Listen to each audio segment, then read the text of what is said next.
to get family for a minute.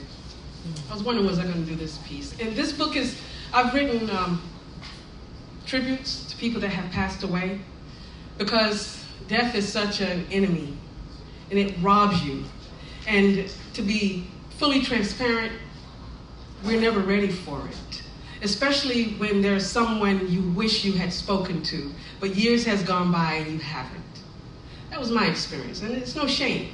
It was my experience, because we're all working stuff out, and I was working my stuff out, and I did it separate from family. So right here in this city were people that I loved, that I hadn't contacted, and one of them was my eldest cousin, and she passed away. I actually got to the hospital in time, and I was one of the last people to speak to her. So I wrote this for my cousin, Deborah, and so this is called 40K. Goodbye, my first friend. We were really more like sisters than cousins. It's unreal that you, who were here before me and now gone before me, I was always in your shadow. And now suddenly it's like my shade is gone. You welcomed all of us here, and now we say goodbye to you. I still remember the good times back in the day, the marathon games, checkers, hopscotch, foursquare, and card games played for bubblegum, which you always won. But I didn't worry, because if I waited long enough, you'd always give me some. As we grew older, it was you, your friends, and me tagging along. Silent spectators trying to learn what the cool kids knew. I remember the nights I'd come over and we'd sit and listen to the radio in the kitchen.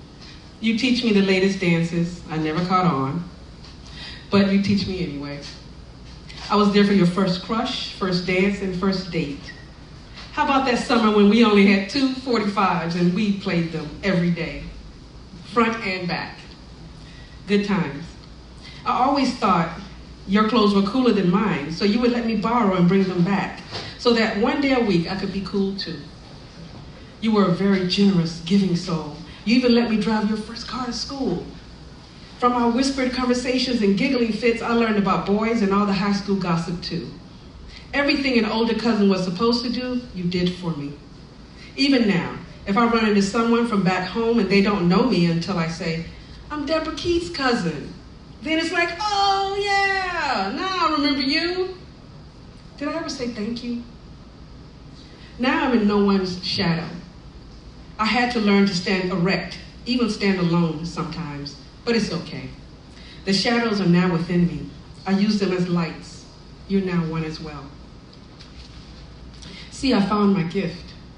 I use the written word to speak for me, to express life's joys and pains, its ups and downs. I'm happy to have a way to say how horrible it is to be here without you. But I know you're good now, so I'll be good. 'Cause as I travel the world, you're with me. As I achieve, you achieve. We'll finish this thing together like we started out.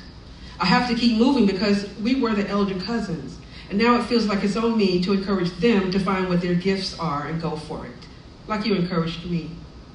I'm so sorry life takes people to different, sometimes opposite directions.